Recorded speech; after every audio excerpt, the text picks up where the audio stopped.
estar en este lugar junto con otros hermanos, alabándole a Él, sintiendo su presencia, expresando tu gratitud por todo lo que Él ha hecho en ti. Dentro de pocos días se cumplirán 3 años de aquella pandemia, de aquel histórico e inolvidable 14 de marzo del 2020, cuando en todas las naciones de la tierra se decidió meternos a todos en nuestros hogares. Y allí fue donde el Señor trató con muchas vidas, con muchas personas que no vivían una vida consagrada, una vida comprometida, personas que decían que no tenían tiempo para leer la Biblia y estudiarla. Fue en aquellos días cuando el Señor nos dio una oportunidad histórica. Y fue en aquellos días donde me venía constantemente a la mente estas palabras de nuestro Señor: anda, pueblo mío, y entra en tus aposentos. Cierren tras de sí sus puertas. Escóndanse un poco, por un momento, en tanto que pasa la indignación. Porque aquí yo salgo de mi lugar para castigar a los moradores de la tierra por su maldad contra mí. Y la tierra se cubrirá de sangre y de muertos. Estas palabras golpearon nuestros corazones en aquellos días de una forma tremenda, porque sabíamos que Dios estaba sacudiendo a las naciones de la tierra. Pero también sabíamos desde el primer momento que era un tiempo de trato para la iglesia del Señor. Un tiempo en el que Dios probaría nuestra fe. Un tiempo en el que muchos volverían a reconciliarse con Él y empezarían una vida nueva. Por eso el Señor decía ya en su palabra: escóndanse un tiempo, cierren las puertas, entre tanto que yo paso por las naciones de la tierra. Y el Señor obraba fuera y dentro, y miles de personas en aquellos días se acercaron a nuestro Dios por primera vez en su vida y le conocieron y le entregaron sus vidas a nuestro Dios, al Rey de Reyes y al Señor de los Señores, al cual le queremos hoy dar toda la gloria y toda la honra. Aleluya. Gracias, Jesús. Gracias, Jesús. Amén. Rey de Reyes, Señor de Señores, admirable, consejero y un fuerte Manuel, Dios con nosotros, el Cordero que fue inmolado, el destino de tomar el poder, las riquezas, la sabiduría, la fortaleza, la honra, la gloria y la alabanza por los siglos de los siglos. Amén. Rey de reyes, Señor de señores, admirable, consejero, Dios fuerte, Manuel, Dios con nosotros, el Cordero que fue inmolado, eres digno de tomar el poder, las riquezas, la sabiduría, la fortaleza, la honra, la gloria y la alabanza por los siglos de los siglos. Amén. Canten al Señor ustedes. Rey de Reyes. Quito. Sí, Señor. Consejero. Dios con nosotros.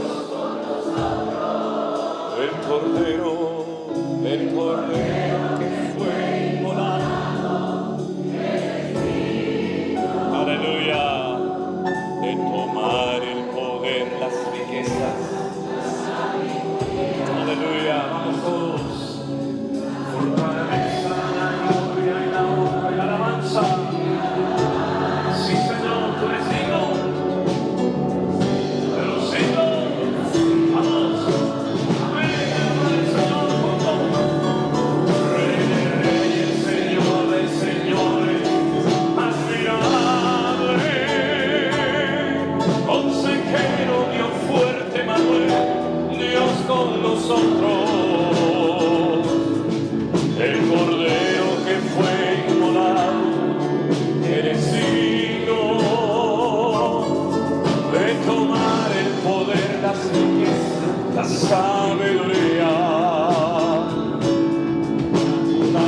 sana, honra, la gloria y la alabanza por los siglos de los siglos.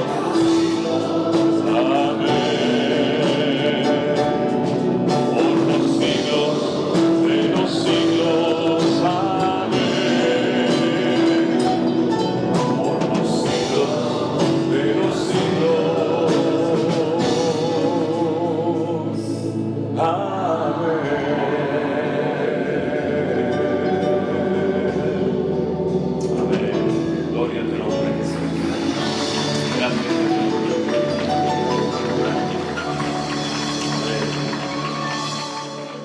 Quiero darles saludos de parte de Elena, mi esposa con la cual hablaba esta mañana.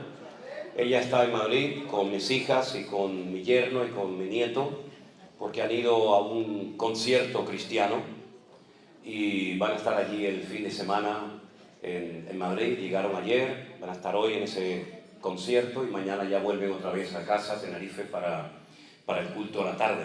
Y ella me decía cómo me gustaría poder estar con mis hermanos en esta mañana, en esta reunión, pero debido a una situación que pasó con nuestra hija Miriam, que tiene que comenzar justamente, miren por dónde me acabo de dar cuenta ahora mismo, el día 14 de marzo.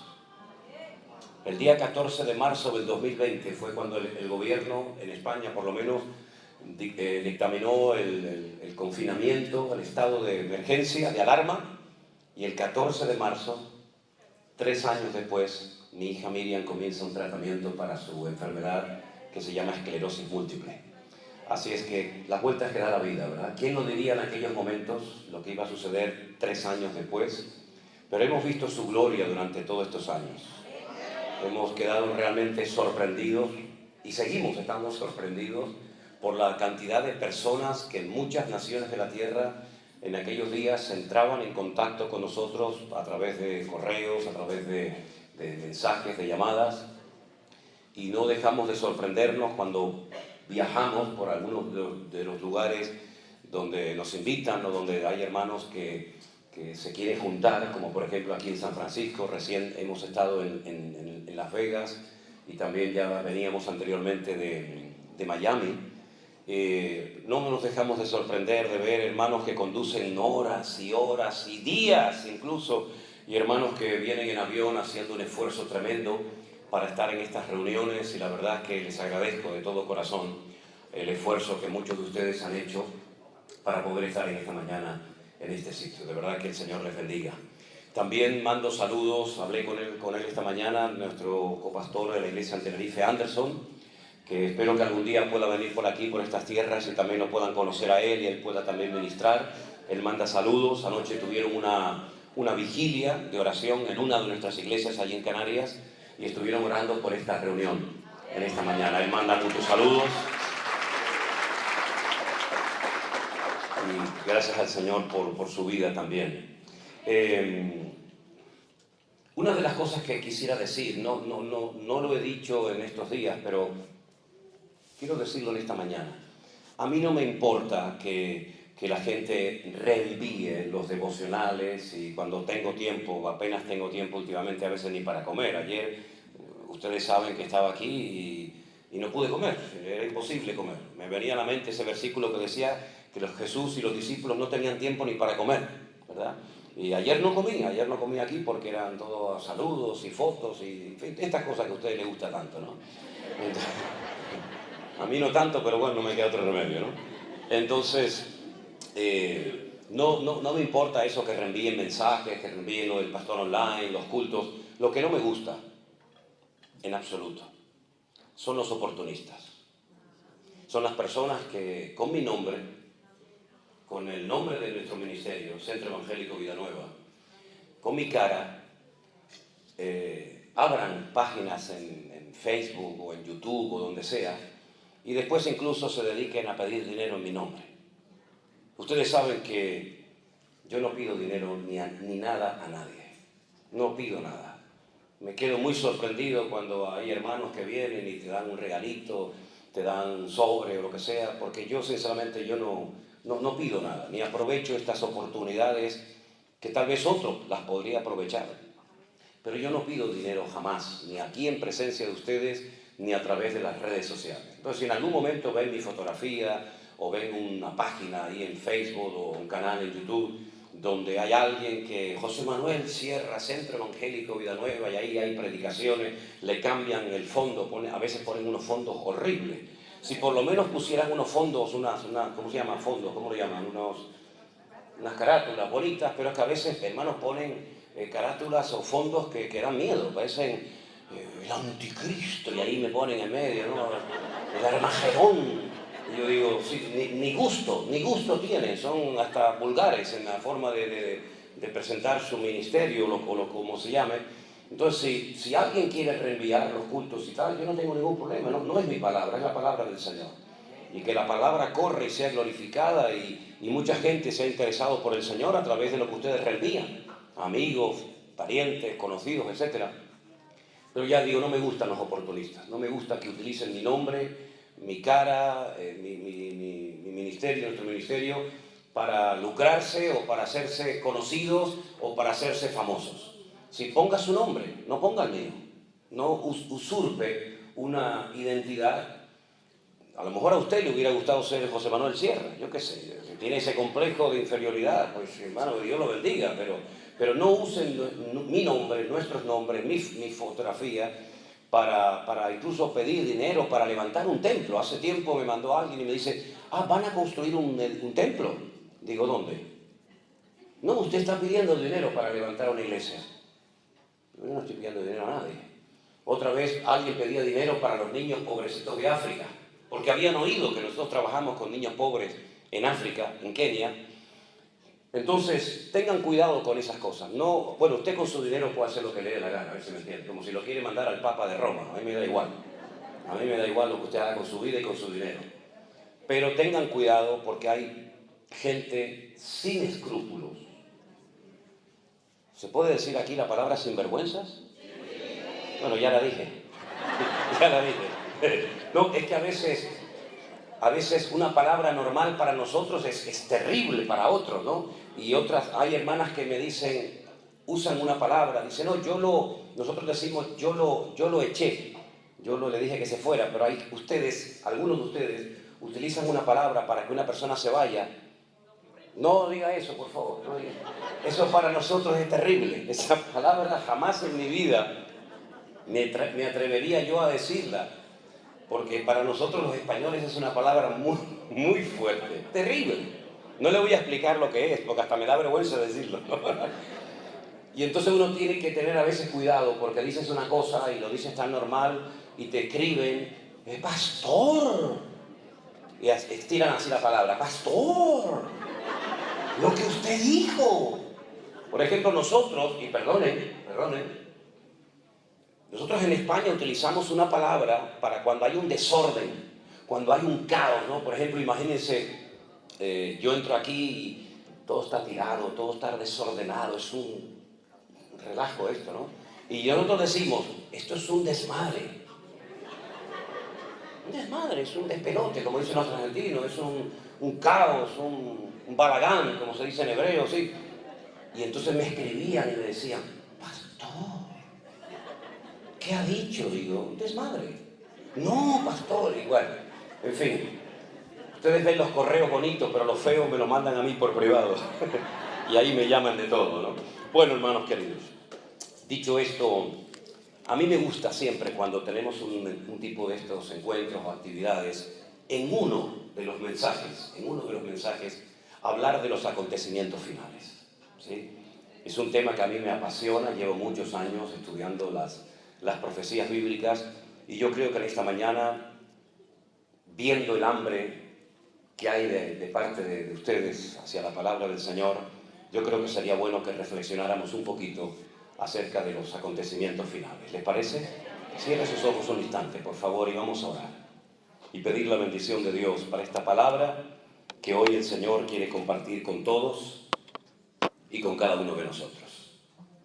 Padre, te doy muchísimas gracias por este privilegio tan maravilloso que nos estás dando de poder estar aquí esta mañana juntos con tantos hermanos y también con hermanos que ahora mismo nos están siguiendo también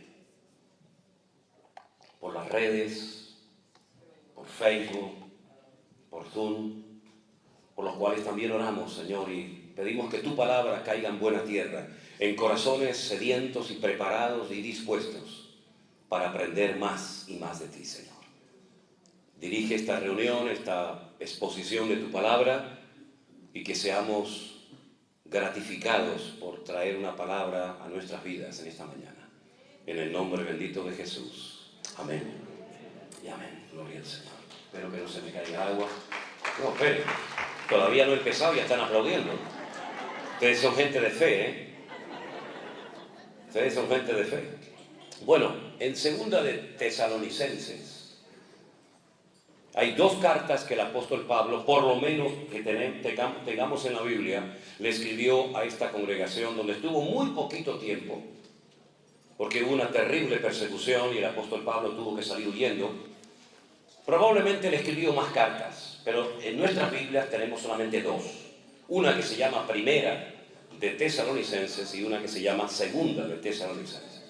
En el capítulo 2, verso 1, la palabra del Señor dice así: con respecto a la venida de nuestro Señor Jesucristo y nuestra reunión con Él, os rogamos, hermanos, que no os dejéis mover fácilmente de vuestro modo de pensar, ni os conturbéis, ni por espíritu, ni por palabra, ni por carta, como si fuera nuestra, en el sentido de que el día del Señor está cerca.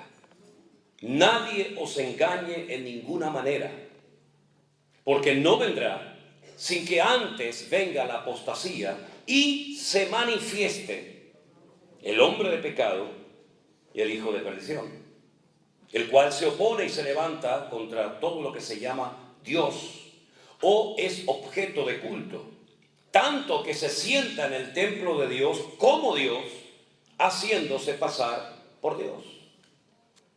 Verso 5. ¿No os acordáis que cuando yo estaba todavía con vosotros os decía esto? Y ahora vosotros sabéis lo que lo detiene, a fin de que a su debido tiempo se manifieste.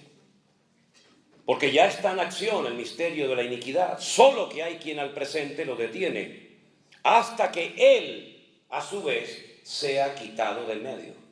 Entonces se manifestará aquel inicuo, quien el Señor matará con el espíritu de su boca y destruirá con el resplandor de su venida. Inicuo cuyo advenimiento es por obra de Satanás, con gran poder y señales y prodigios mentirosos, con todo engaño de iniquidad para los que se pierden, por cuanto no recibieron el amor de la verdad para ser salvos. Por esto, Dios les envía un poder engañoso para que crean a la mentira, a fin de que sean condenados todos los que no creyeron a la verdad, sino que se complacieron en la injusticia. Siempre me ha llamado la atención el nivel, la profundidad de enseñanza que Pablo emplea en esta congregación en la que estuvo muy poco tiempo al frente de ella.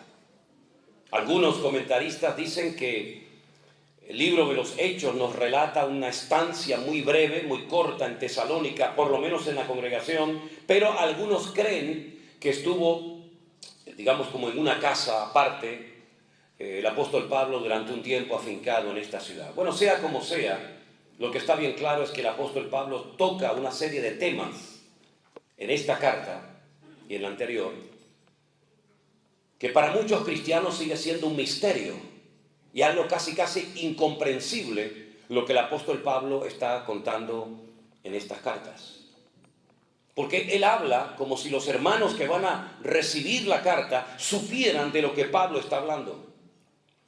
Y es una lástima, por no decir una tragedia, que muchos cristianos, gente que ha estado toda la vida supuestamente en una congregación, congregándose, no tengan ni idea de los acontecimientos finales, de lo que se llama escatología, y cómo poner en orden los acontecimientos finales y cómo poder saber o discernir en qué tiempo de la historia del programa profético de Dios nos encontramos. tenido incluso experiencias con algunos pastores que me han dicho en privado: yo no predico y enseño nunca de las profecías de los últimos tiempos, ni del Apocalipsis, ni de Ezequiel, ni de Daniel, porque no tengo ni la más remota idea de dichos temas. Y el libro del Apocalipsis debería ser uno de los libros más leídos por la iglesia del siglo XXI. Porque podemos asegurar que somos la generación más próxima, más cercana a estos acontecimientos que hemos leído en esta mañana que ninguna otra generación que nos ha precedido en el pasado. Se lo puedo asegurar.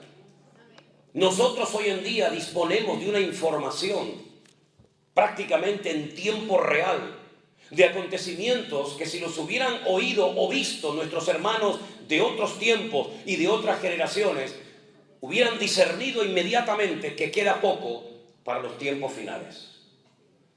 Pero tengo la sensación de que hay muchos creyentes que viven como bajo ese espíritu de ignorancia, de frialdad o de indiferencia que caracterizó a la generación de Noé, que dice que días antes del diluvio no entendieron hasta que vino el diluvio y se los llevó a todos. Se casaban, hacían planes de futuro, eso es lo que significa. Hacían planes de casamiento, se daban en casamiento, compraban, vendían, viajaban, iban de un lugar a otro creyendo que les quedaba mucho tiempo y les quedaban horas para ser destruidos y arrasados por las aguas del diluvio. Jesús dijo, nuestro Señor Jesucristo, que cuando Él viniera sería como los días, como los tiempos de Noé, que no entendieron, y temo que muchos no sigan sin entender la urgencia, el tiempo en el cual nos encontramos.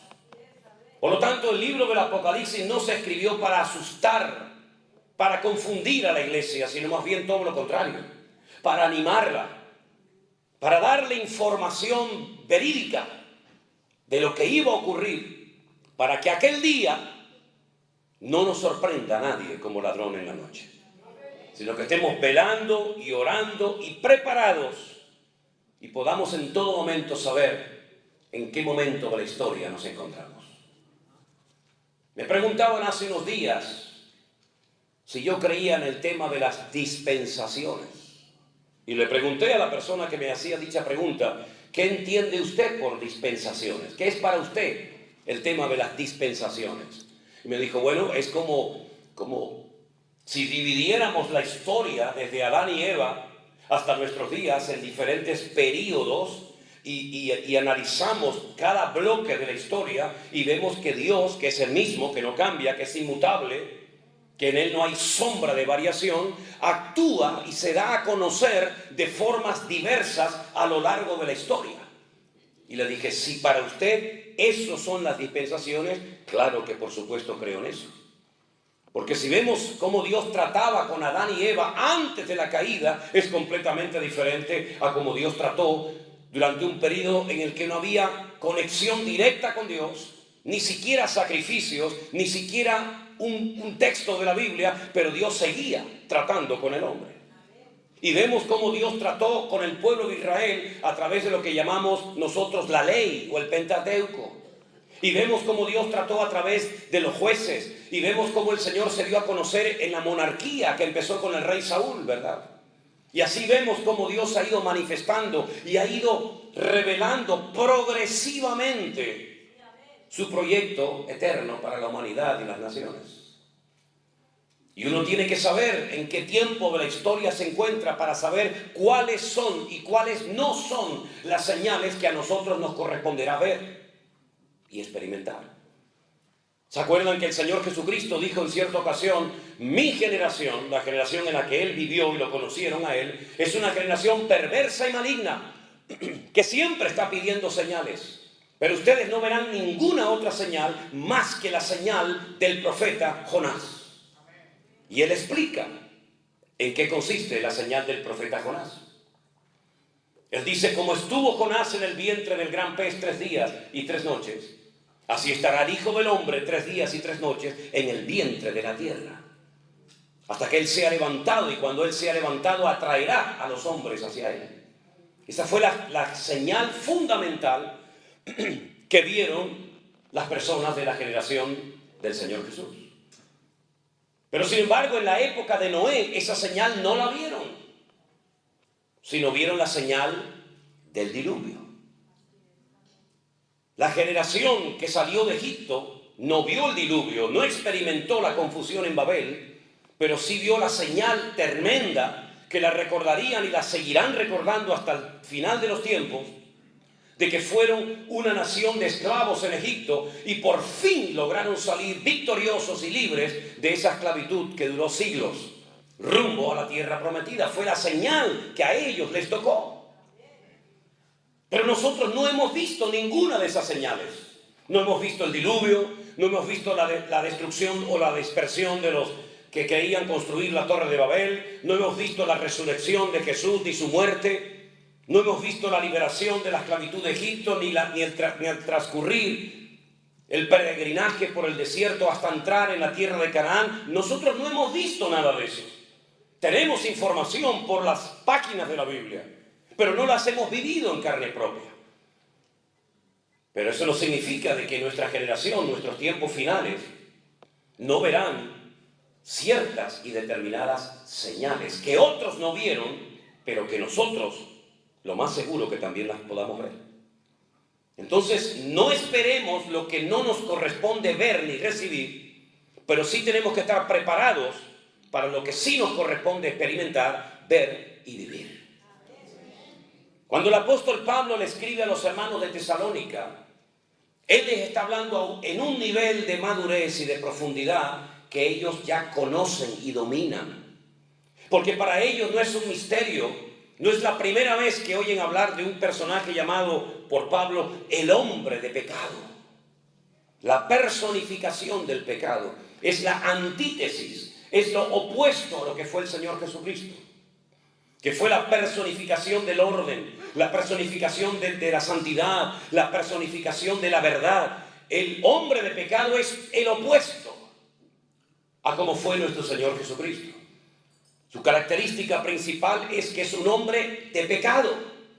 El pecado lo domina, el pecado lo controla, el pecado lo dirige, el pecado es la señal de identidad de este personaje político que se ha de levantar próximamente.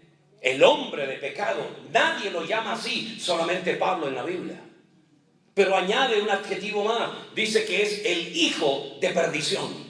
No lleva a la gente a la verdad, lleva a la gente a la perdición, a la condenación eterna, a la mentira. Y así como la verdad te hace libre a través de Cristo, este hombre te lleva a la muerte por la esclavitud que produce la mentira en el corazón y en la vida de las personas que le siguen.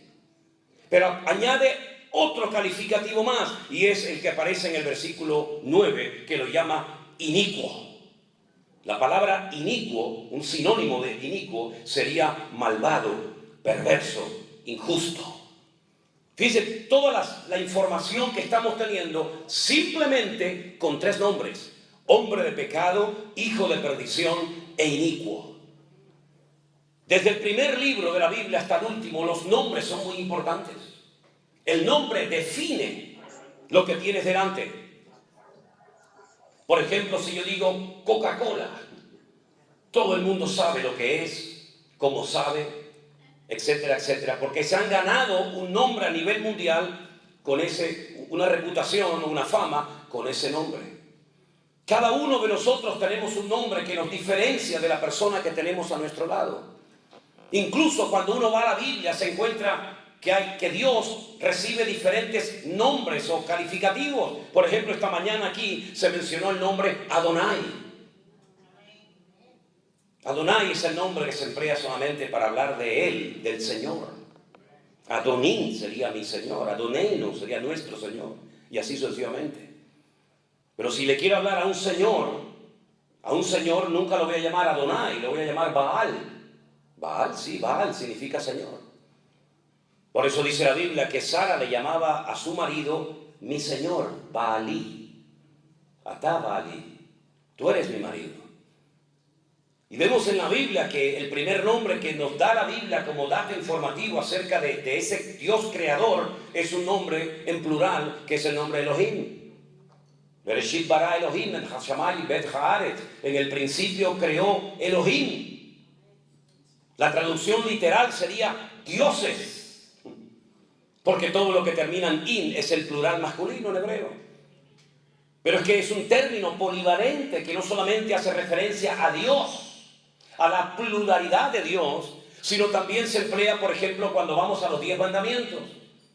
Dice, Lo yisher leja Elohim al panay. No tendrás dioses, Elohim, delante de tu cara, delante de tu rostro, para postrarte ante ellos y adorarlos. Es decir, que en Génesis 1:1 aparece el nombre Elohim para hablar del Dios vivo y verdadero, y en Éxodo 20, los 10 mandamientos, dice, no tendrás Elohim, no tendrás dioses. Y hay un salmo que dice que Dios está en la reunión de los Elohim, en la reunión de los dioses. Y algunos malinterpretan el texto diciendo, hay un politeísmo, así como en la mitología griega o romana, que había un montón de dioses. No, es que a los jueces, por sus funciones de impartir justicia, se supone, se les llama también Elohim, porque tienen la capacidad de hacer algo que es intrínsecamente de Dios, que es impartir justicia. Luego es un término polivalente que se puede emplear para distintas personas en la Biblia o cosas. Así que tenemos por una parte Elohim, tenemos por una parte Dios, tenemos por otra parte Adonai, tenemos por otra parte Rafa, tenemos tantos nombres de Dios, es el mismo Dios, pero a través de cada uno de sus nombres podemos descubrir la esencia de Dios. Hasta que después de un tiempo, Moisés, cuando quiere volver a Egipto para sacar al pueblo de la esclavitud, le dice a Dios, allí hay un montón de dioses, hay un politeísmo tremendo, hasta el faraón es un mismo Dios, y lo adoran como el hijo del sol. Cuando yo vaya a Egipto, ¿quién me manda? ¿Qué Dios te ha capacitado? ¿Qué Dios te ha comisionado? Y entonces Dios le revela el nombre y le dice, diles a los hijos de Israel que el que te envía es el yo soy. Es una traducción, tratando de traducir una expresión que en castellano ni en ningún idioma del mundo tiene una traducción literal, porque el verbo liyot, que es el verbo ser o estar en hebreo, en tiempo presente no existe. Es como en inglés el verbo to be, ¿no? I am, you are, ¿no? En hebreo, el yo soy, el verbo to be, para que me entiendan, en presente no existe. Yo no puedo decir yo soy Manuel. ¿Cómo se diría entonces yo soy Manuel? Yo, Manuel. Como Tarzán, ¿no? Yo, Jane, tú, Jane, yo, Tarzán, ¿no? Sin verbo, sin verbo. Si te hablas sin verbo, así lo entendieron mejor, ¿no? Bueno, está bien. De eso se trata, de que entiendan. Pues, cuando alguien te dice Aní y te dice su nombre, te está hablando en presente. Claro que se puede hablar en pasado. Y existe el tiempo pasado, y allá, y o yo seré. Pero cuando te hablan sin el presente, es porque te está hablando en tiempo presente, porque no existe tiempo presente. Entonces, el Señor es mi pastor. En hebreo es Adonai Elohim, es decir, yo pastor, ¿vale? Entonces, cuando el Señor le dice a Moisés que te manda el yo soy, es una adaptación de una expresión que no se puede traducir literalmente, porque sería yo seré el que seré, algo así muy extraño que en español o en cualquier idioma no resulta familiar esa expresión, ¿no? Pero también tenemos al Señor Jesucristo con muchos nombres en la Biblia. Lo tenemos como el admirable, el consejero, el Dios fuerte, el Padre eterno, el príncipe de paz, el alfa y la omega, el cordero de Dios, la raíz de David, ¿verdad? El león de la tribu de Judá, el cordero de Dios, etcétera, etcétera. Es la misma persona, pero un montón de calificativos para que sepamos lo que hace y lo que es. Y del Espíritu Santo exactamente igual. Tenemos Espíritu de verdad, Espíritu de gracia, Espíritu de adopción, Consolador, Espíritu Santo, Espíritu de adopción. Es el mismo Espíritu, pero según lo que hace, recibe un nombre para que lo conozcas y veas en la multiplicidad de nombres la variedad de ministerios, de funciones y de operaciones que puede hacer la figura del Espíritu Santo, ¿verdad? Por eso cuando incluso hablamos en la Biblia de este personaje siniestro no recibe un nombre propio, sino recibe como calificativos: hombre de pecado. Ya sabes de quién se trata. Inicuo, hijo de perdición. Solamente Juan lo llama anti-Mashiach, anticristo. Daniel lo llama el cuerno pequeño. Y así hay diferentes nombres, ¿verdad?, que te identifican o te revelan la identidad de este personaje. Ahora, Hollywood se ha encargado de hacer películas que han distorsionado la verdad bíblica, donde hay un demonio, donde hay un Satanás que mantiene relaciones sexuales con una mujer y queda embarazada del anticristo. Y el anticristo como un hijo del diablo. Esas son películas, pero eso no es Biblia. La Biblia nos habla de que el anticristo es un hombre con padre y con madre, de carne y hueso, con su pasaporte, con su ID, con sus antepasados. Es una persona exactamente igual que cualquiera de nosotros. Será un político, un hombre con una influencia terrible. Tendrá apoyo militar, tendrá apoyo económico, tendrá apoyo político. Será adorado y venerado por todas las naciones de la tierra. Y aquel famoso mensaje a través del cual muchos de ustedes entraron en contacto con nosotros, titulado El Nuevo Orden Mundial, que yo ni siquiera sabía que había predicado hacía 5 o 6 años atrás, aquel mensaje titulado El Nuevo Orden Mundial. Eso es lo que él viene a implantar: un nuevo sistema en el mundo, un nuevo sistema para las familias, un nuevo sistema económico, un nuevo sistema para comprar y vender y hacer cualquier gestión de tipo económico, un nuevo sistema religioso, un nuevo orden. Es romperlo todo y crear un nuevo mundo que aparentemente va a ser el éxito, y aparentemente va a ser lo que la gente espera, porque una de las cosas que va a hacer el anticristo o este personaje es controlar la economía mundial. Por ejemplo, hay países donde ya no se usa dinero en papel, ya no existe dinero. Por ejemplo, en Suecia ya no existe el papel del dinero. De esa manera se evita que haya una economía sumergida y que la gente pague en cash, y así no hay un control del gobierno, ¿verdad? Porque no es lo mismo ir a hacer una transferencia bancaria o hacer un cheque que decir: toma, te lo doy en mano, aquí nadie sabe nada, queda entre tú y yo. Tú me das la mercancía y yo te doy el dinero y nada más. Todo eso va a desaparecer. Será imposible engañar, porque habrá un control de cada persona, marcándolo como si fueran animales. Revelar esto hace 2000 años en el libro del Apocalipsis era algo impensable. Juan probablemente diría: pero ¿cómo se va a poder controlar a la población mundial? Se va a poder, de hecho ya estamos controlados. Si no, yo no quiero que pongan tantas cámaras en mi ciudad, pero querido, si ya con el teléfono que tienes en la mano te están escuchando todo lo que dices y saben todo lo que ves y cuándo lo ves, lo saben perfectamente. Esas grandes cadenas multinacionales de telecomunicación están grabando constantemente lo que decimos y lo que vemos. Incluso lo que ves en televisión, ellos también te están viendo a ti, por si no lo sabías. Nunca me olvidaré cuando entré un día a una tienda de computación y era un amigo mío el que estaba allí y me iba a arreglar un problema.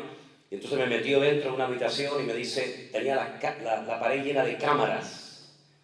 Una mujer lavándose, un hombre trabajando, un cocinero en un hotel, montones de cámaras. Y le digo, ¿esto qué es? Dice, estas son las cámaras de los teléfonos móviles que yo les he robado su ID y yo puedo verlos y oírlos en cualquier momento del día. Y era una persona normal y corriente. Imagínense a nivel de gobierno, imagínense a nivel de Estado.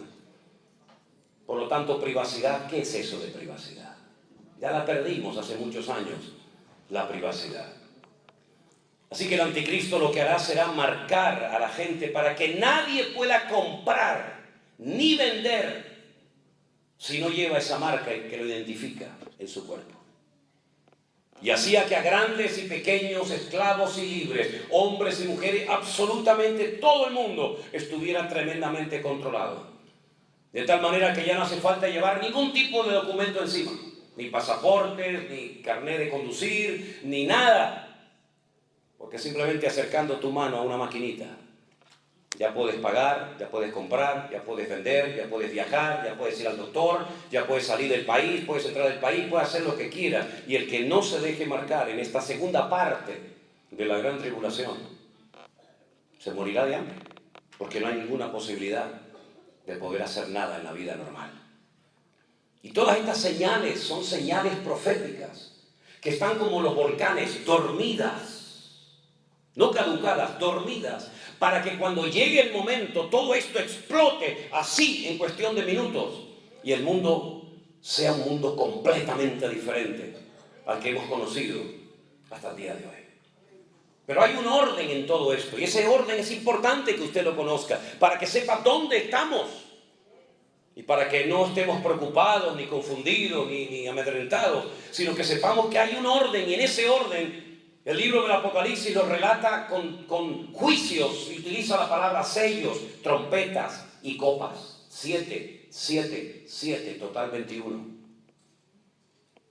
Y este periodo tremendo de la tribulación de los últimos tiempos comienza con desatar el primer sello. Y es entonces cuando este hombre entra en la escena mundial y se le puede reconocer y decir, este es, o este no es.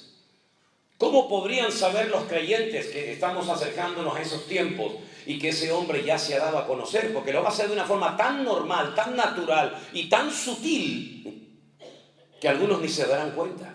Claro, déjenme aclararles algo. A mí me educaron en la escuela bíblica donde estudié y a muchos cristianos que nosotros no vamos a ver nada de esto.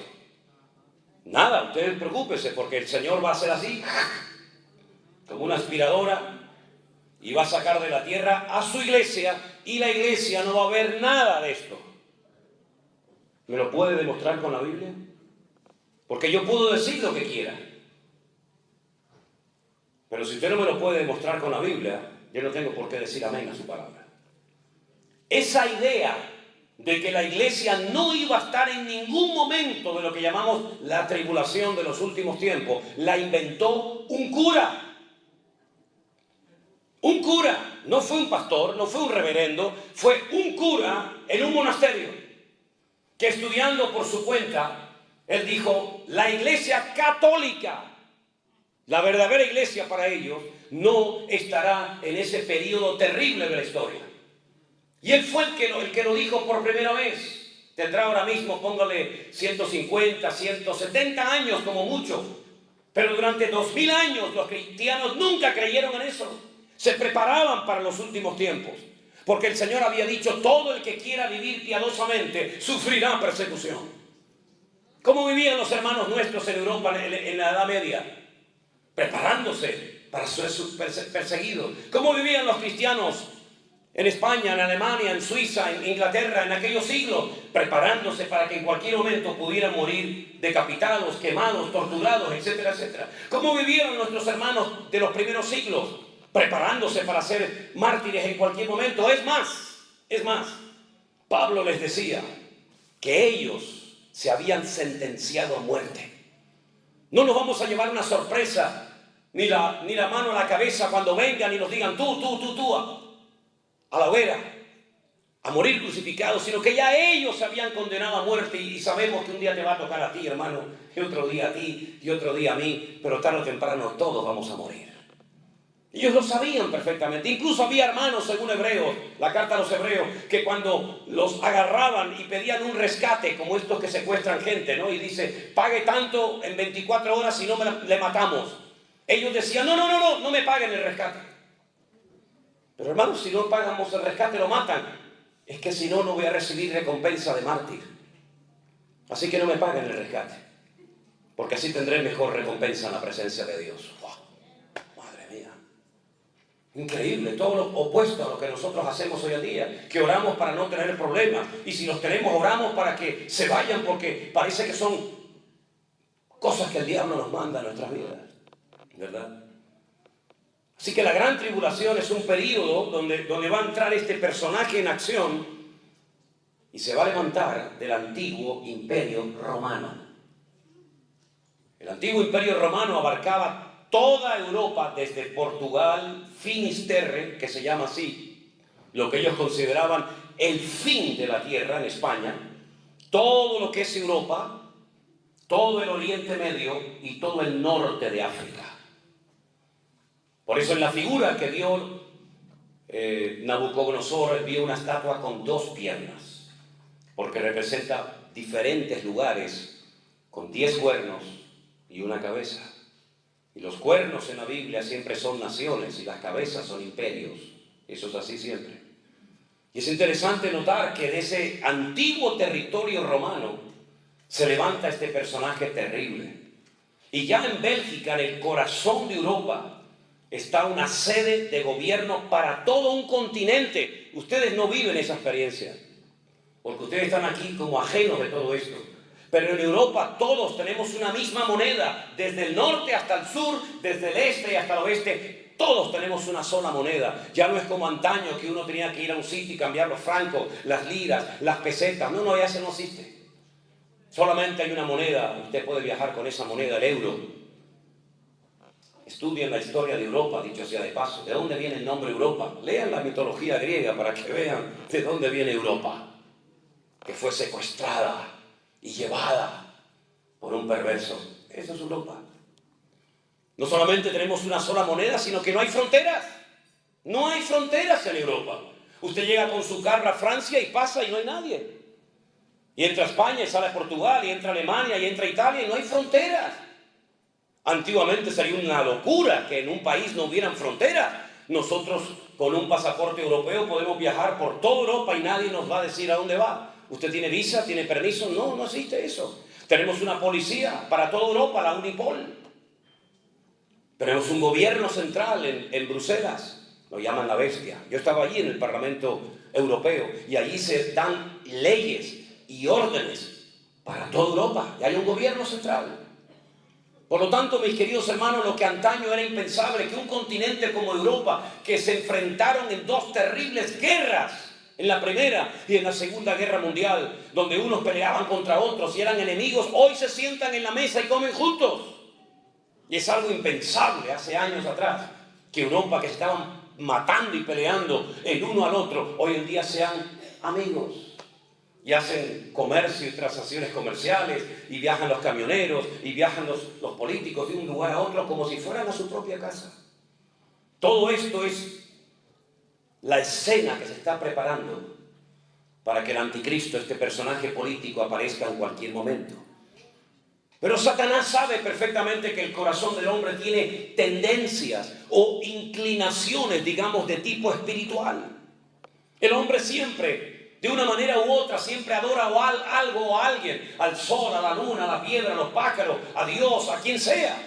Y entonces, como Satanás sabe perfectamente que el ser humano es un ser con tendencias religiosas, le va a dar su religión a sus seguidores. Y la Biblia dice dónde va a estar la sede, la cabeza de esta religión mundial. Y dice, estará en la ciudad que reina sobre todos los reyes de la tierra.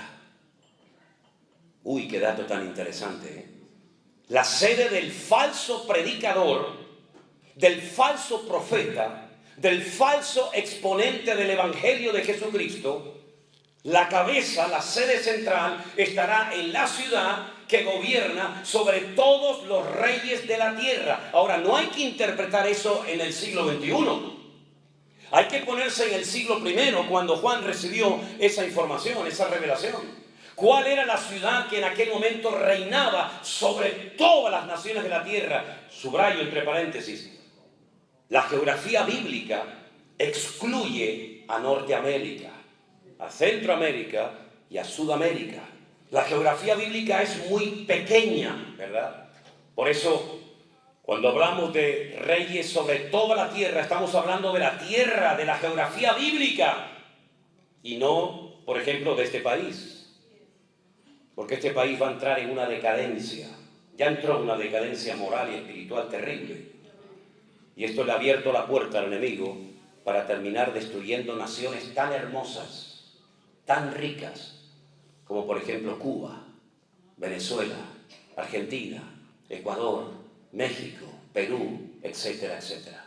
naciones ricas, naciones hermosas, naciones que tienen de todo y que han entrado en una decadencia moral y espiritual terrible.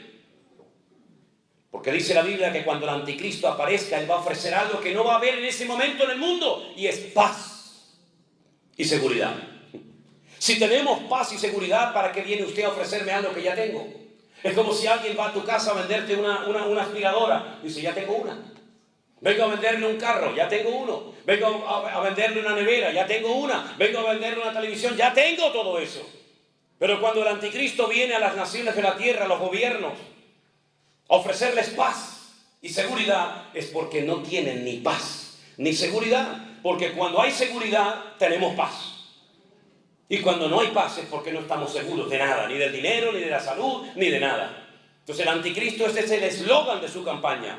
Vengo a ofrecerles lo que vuestros políticos inútiles han sido capaces de ofrecerles a ustedes durante generaciones y generaciones.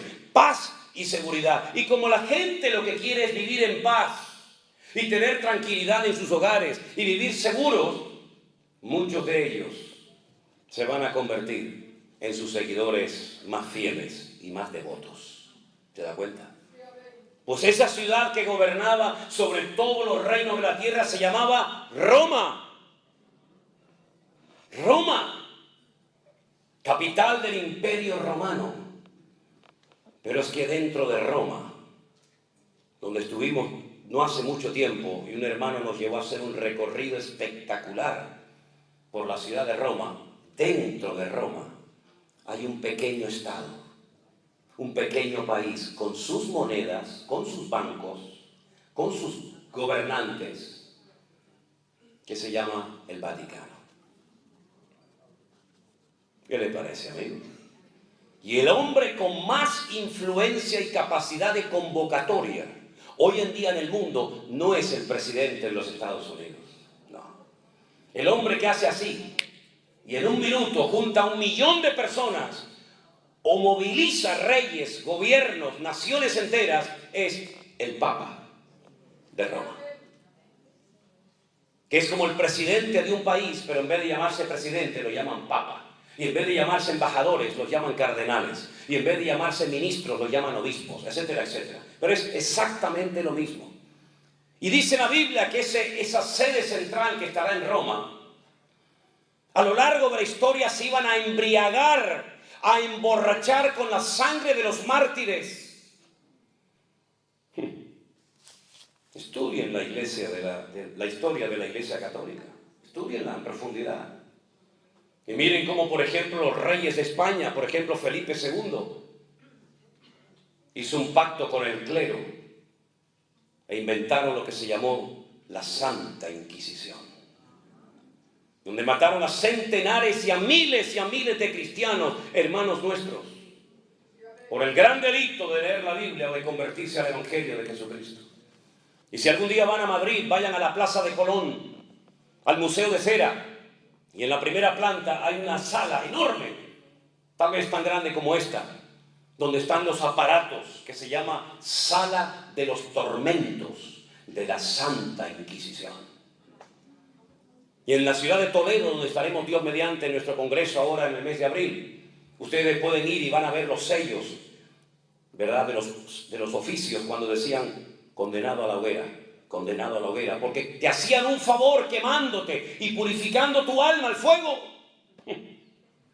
Y no solamente la Santa Inquisición existió en España, sino que vinieron también a México, y vinieron también a Perú y a otras naciones, persiguiendo a judíos y persiguiendo a los protestantes, como nos llamaban en aquella época, porque en aquella época protestábamos, hoy en día nos acomodamos.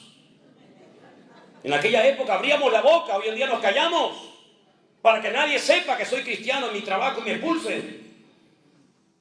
Y así como los musulmanes hoy en día se paran en cualquier plaza pública o restaurante o donde sea y ponen su alfombra y rezan mirando a la Meca, dándole las espaldas a Jerusalén, los cristianos ya dejaron de traer las Biblias a los cultos y las llevan en el teléfono escondidas para que nadie sepa que eres cristiano. ¿Qué te parece? Y esos somos los hijos del Altísimo, los representantes del Señor, que nos da vergüenza ir por la calle con la Santa Biblia y le damos la vuelta en el ascensor para que crean que llevamos un libro, una agenda. La iglesia necesita una sacudida urgente, hermanos. Hay algunos que viven no sé dónde, pero están ajenos a esta realidad de que las cosas van a cambiar, y de hecho están cambiando. Miren lo que le están enseñando a nuestros hijos, a nuestros nietos en las escuelas, en las universidades. Es increíble.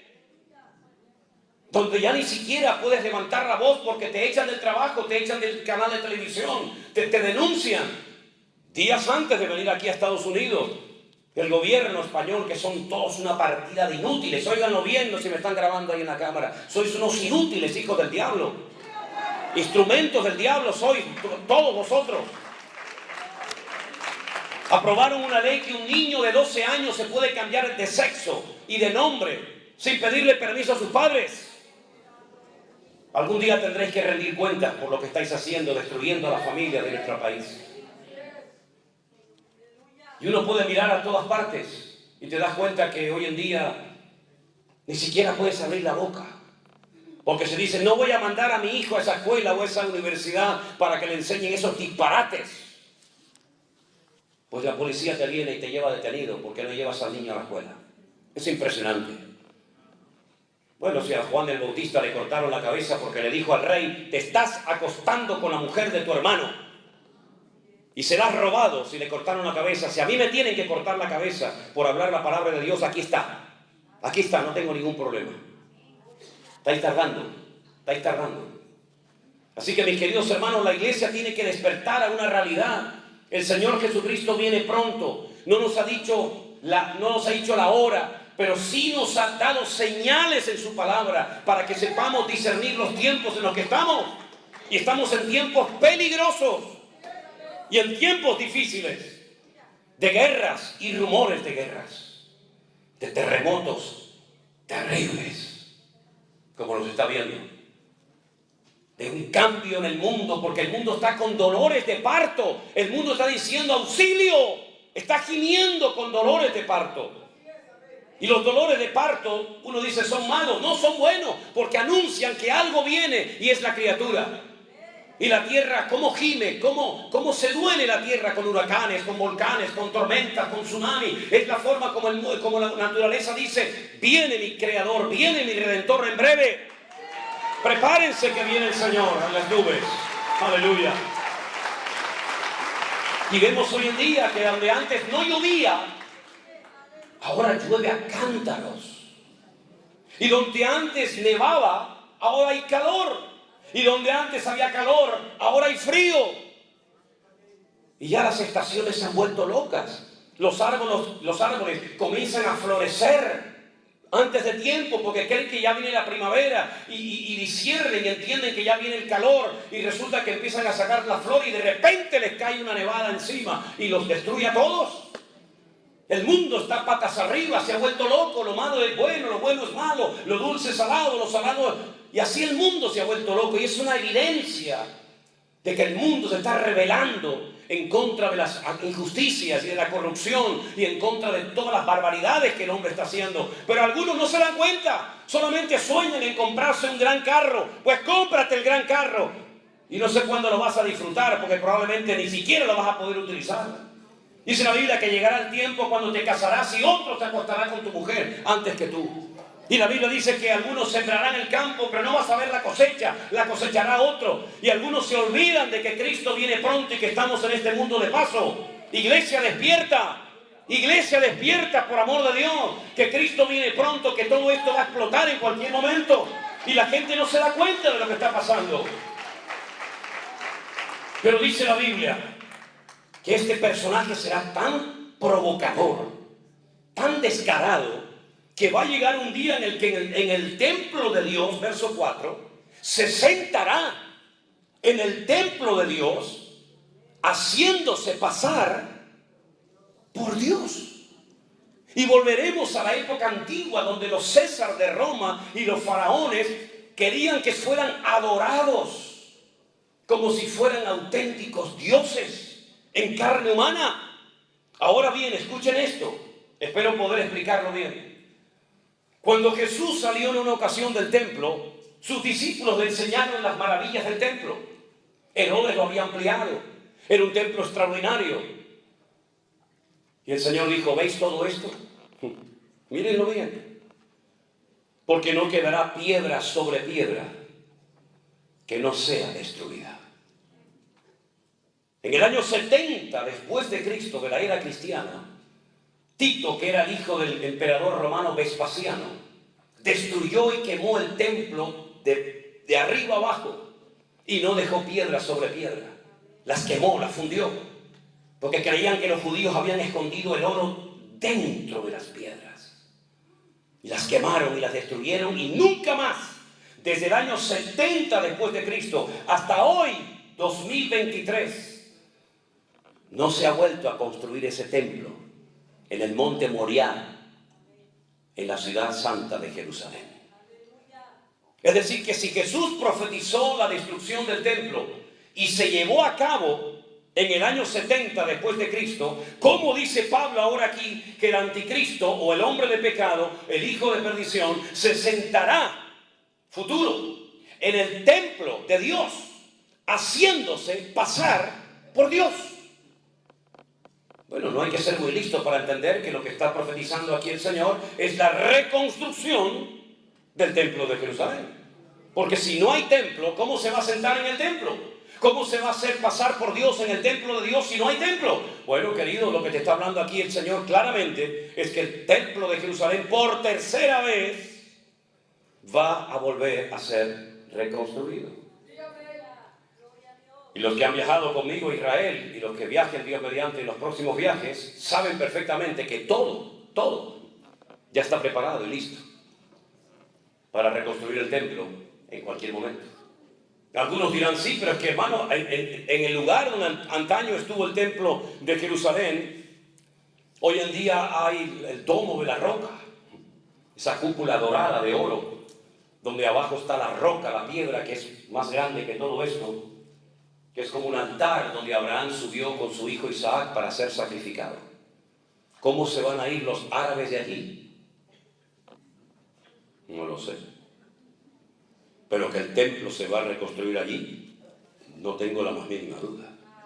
Tal vez un terremoto. Tal vez ellos mismos la destruyan. No lo sé. Pero Dios no miente y la palabra de Dios se cumplirá. Por lo tanto, esta es una de las señales de los últimos tiempos.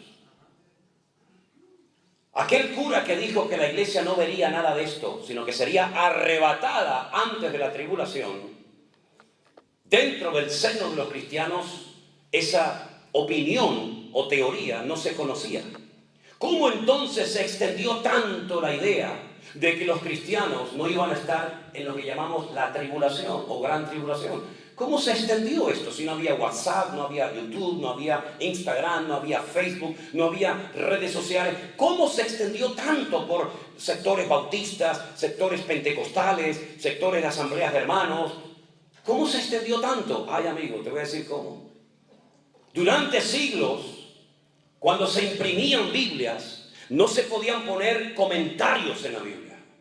Estaba prohibido, estaba muy mal visto que en la palabra de Dios se pusieran comentarios de predicadores o de personas conocidas o influyentes. No se podían poner fotografías, ni mapas, ni nada. Solamente era la Biblia de Génesis, Apocalipsis, ¿me explico? Pero hubo un hombre muy conocido, muy respetado en círculos evangélicos o protestantes, llamado el doctor Scofield. ¿Lo conocen? Las famosas Biblias de Scofield. Pues ya la saben. Él puso por primera vez en la historia, en una Biblia, comentarios de sus estudios, de las exégesis, es decir, de lo que él entendía que significaba ese texto. Y añadió los comentarios de este señor cura que decía que la iglesia católica o la iglesia cristiana no estaría en la gran tribulación. Y la gente creyó que era un comentario de él, y como era un hombre tan respetado y tan querido, dijeron, bueno, pues si nuestro hermano, el pastor Scofield, dice que la iglesia no estará en la gran tribulación, tiene que ser así, porque lo dice Scofield. Por eso cuántas veces yo le digo, no digan amén a todo. Analicen con las escrituras si lo que están oyendo es palabra de Dios o es palabra de hombre o es una opinión personal. Estudien, salgan de la ignorancia por amor de Dios. No digan amén a todo, porque por mucho que quieran al pastor, por mucho que lo amen, por mucho que lo admiren, mírenlo con lupa. No se traguen el camello y el mosquito. Analicen a la luz de la Sagrada Escritura si verdaderamente eso tiene fundamento bíblico o es simplemente una opinión. Porque no significa que porque yo estoy aquí esta mañana puedo decir barbaridades y ustedes tienen que decir amén, pastor, lo queremos mucho, amén. ¿Qué me quieren mucho, libainas? Olvídense de eso, hombre. No sean ingenuos, no sean tontos. Analícenme, miren con lupa si yo lo que predico es palabra de Dios. Y si es palabra de Dios, diremos amén, nos guste o no. Pero si no es palabra de Dios, ni Manolo ni Perico de los Palotes, no voy a decir amén. Uy, pero es que, momento, no me aplaudan. No digan, bueno, es que es el ungido de Jehová. ¿Y usted qué es, hermano? ¿Usted no es ungido del Señor? ¿O esto es como jefes indios, vaqueros y buenos y malos? Todos somos iguales delante de la presencia del Señor. No miren, no veneren a los hombres. Pablo era un tremendo hombre de Dios y cuando terminaba de predicar decían, gracias hermano, Dios le bendiga. Vamos a escudriñar en las escrituras si lo que este hombre nos acaba de enseñar es bíblico o no es bíblico. Y dice que eran más nobles. Pero sin embargo, yo he escuchado a predicadores que dicen, hermano, no sean tan críticos como los hermanos de Berea, que todos lo miraban y todos lo cuestionaban. No, para que te digan a ti así, sí, a todo, y vivas como un rey a costa de tus ovejas. No, mis hermanos, ya terminó ese tiempo de ignorancia y de oscuridad y de tinieblas. Ahora tenemos las Sagradas Escrituras en nuestros propios idiomas para analizar si verdaderamente eso es bíblico o no es bíblico. Y me dicen algunos, sí, pero hermano, usted no conoce ese versículo. Digo, ¿de cuál versículo me va a hablar que no conozco? ¿De qué me está hablando? No conoceré de otras cosas, pero de Biblia a mí no me va a pillar en nada. Es que la Biblia dice que Dios no nos ha puesto para ira, sino para alcanzar salvación. Y yo le digo a esta persona, por si acaso hay alguien aquí así, Dios no nos ha puesto para ira, ¿no? Vamos al Apocalipsis y busquemos la palabra ira. Busquemos la palabra ira. ¿A qué ira se refiere? Y me dice, ¿que a qué ira se refiere el texto? La ira del dragón, mencionada en el Apocalipsis, la ira del cordero, mencionada en el Apocalipsis, o la ira de las naciones. ¿A cuál de las tres iras se refiere el Señor cuando dice, yo no os he puesto para ira, sino para que alcanzáis salvación? ¿A qué ira se refiere? Dios no está airado, Dios no está enojado contigo, porque tú eres real sacerdocio, tú eres nación santa, tú eres pueblo adquirido por Dios, lavado y comprado por la sangre de Jesucristo, para que anuncie las virtudes de aquel que te llamó de las tinieblas a su luz admirable. La ira de Dios no nos va a afectar. Dios no está enfadado con la iglesia. ¿Cuántos dicen amén? Dios no está enfadado con su pueblo. Puede ser que esté triste, puede ser que esté, pero enojado hasta el punto de querer machacarnos y destruirnos, en absoluto, mi hermano, en absoluto. Mi Padre no es así. Si vosotros, siendo malos, sabéis dar buenas dádivas a vuestros hijos, de tal manera que si tu hijo te pide pan, no le vas a dar una piedra, o si te pide un pescado, no le vas a dar un escorpión. Si vosotros, siendo malos, sabéis dar buenas dádivas a vuestros hijos, ¿cuánto más mi Padre Celestial os dará las cosas que ustedes necesiten? Estamos exentos de la ira del Cordero, de la ira de nuestro Dios. Pero ¿y de la ira del diablo? ¿Y de la ira de las naciones? ¿Saben cuántos hermanos nuestros en la fe están pagando con su vida y derramando su sangre por no querer claudicar y abandonar los caminos del Señor? ¿Saben cuántos hermanos han torturado y quemado en estas guerras en Siria, en Irán, en Pakistán, etcétera, etcétera? ¿Saben cuántos hermanos nuestros están en este momento en campos de concentración, en Corea del Norte, en China, etcétera, etcétera? ¿Saben el precio terrible que están pagando entre algunas naciones de la tierra nuestros hermanos en Cristo? Qué lindo es estar en América. Oh, por fin el sueño americano. Oh, praise God. Praise God. Si te cogieran a ti y te llevaran ahora a Irán y te impidieran llevar una Biblia en la mano, ¿dirías praise God? ¿O dirías help me God?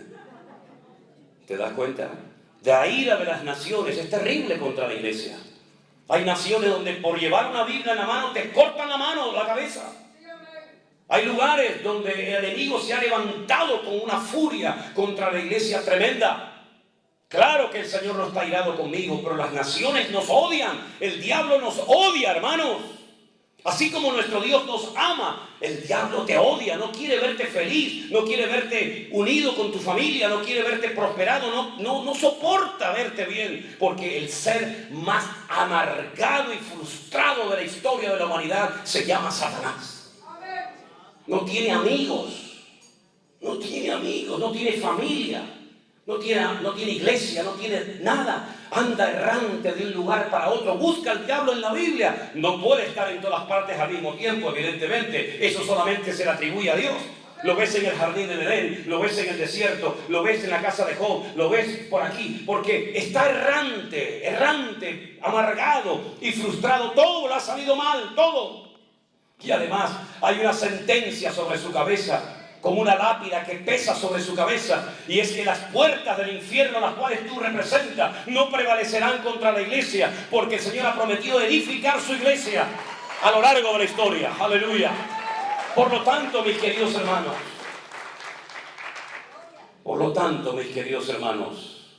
¿quién dijo que nosotros no íbamos a padecer persecuciones y luchas y pruebas y dificultades? ¿Quién dijo eso?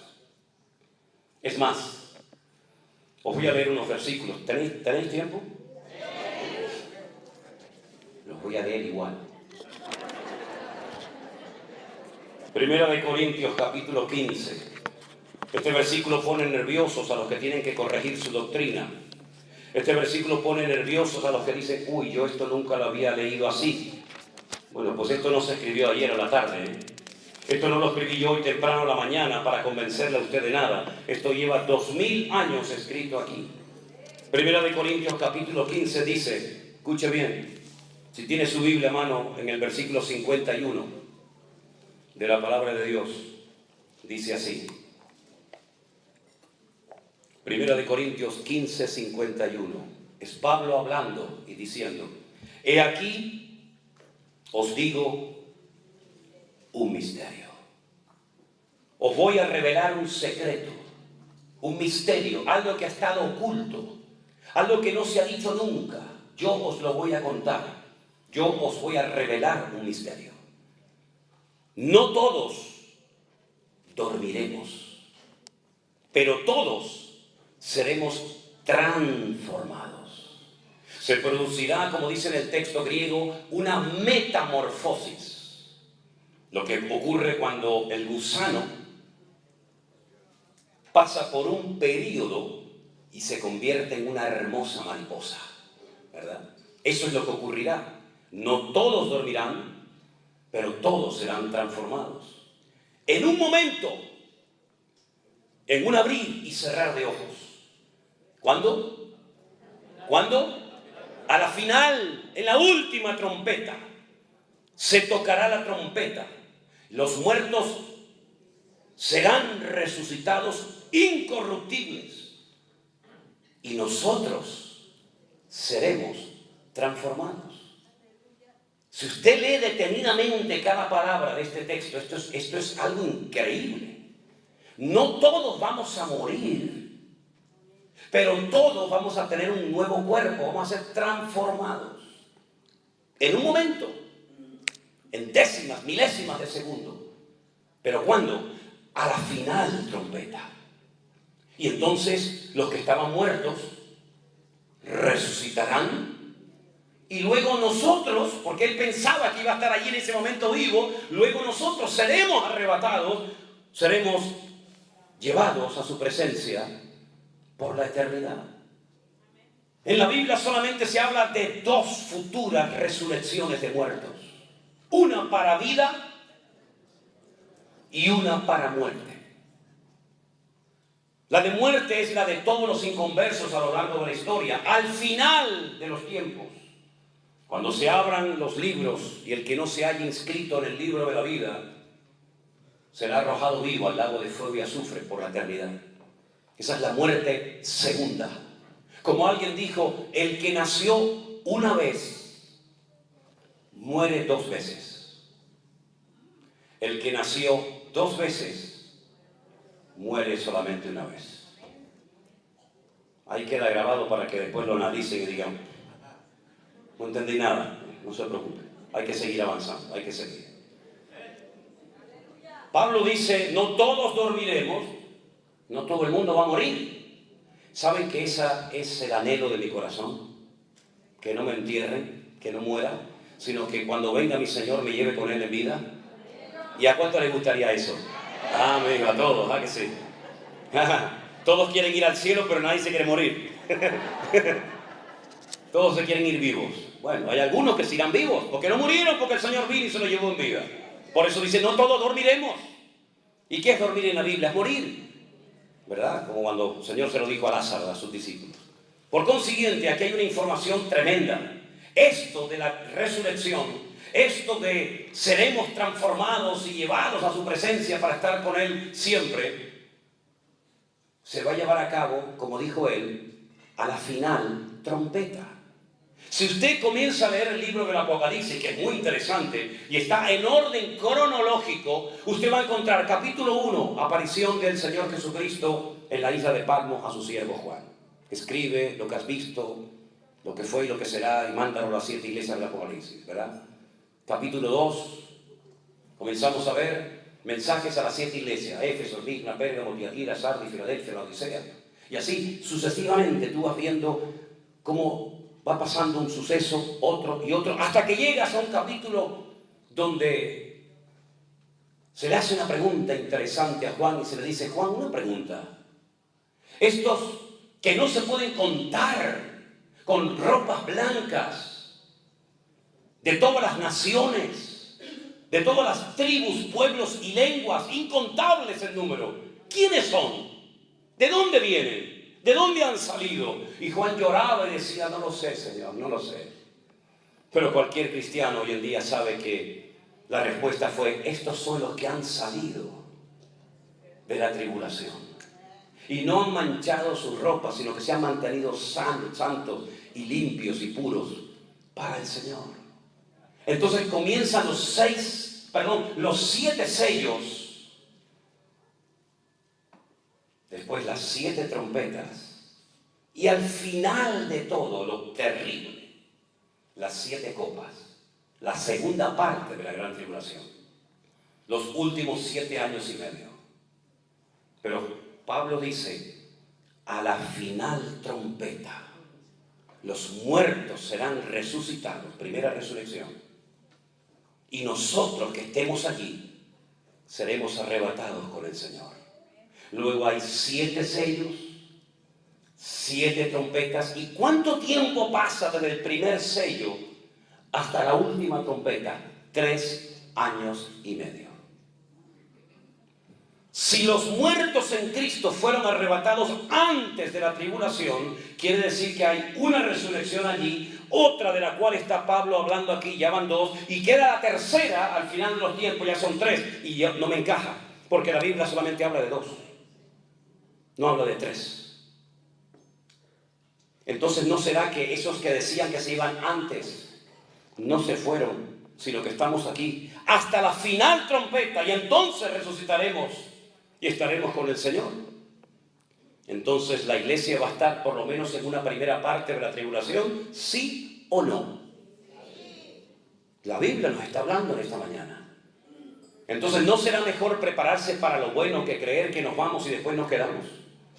¿No será mejor decir: hermanos, vamos a prepararnos, vamos a doblar la guardia, vamos a ponernos en orden, vamos a poner nuestras familias en orden, vamos a buscar al Señor para que aquel día no nos sorprenda como ladrón en la noche? Y si pasamos por fuego, y si pasamos por tribulaciones, y si pasamos por persecución o lo que sea, no os sorprendáis del fuego de prueba que os ha sobrevenido, como si alguna cosa extraña os aconteciese, sino recordad que los mismos padecimientos los están pasando nuestros hermanos en todas las naciones de la tierra. Y si uno dice, pero Señor, tardas en venir, ¿por qué no viene ya? Anoche escuché a un cantante famoso. No me llevé ninguna sorpresa porque ya me lo olía.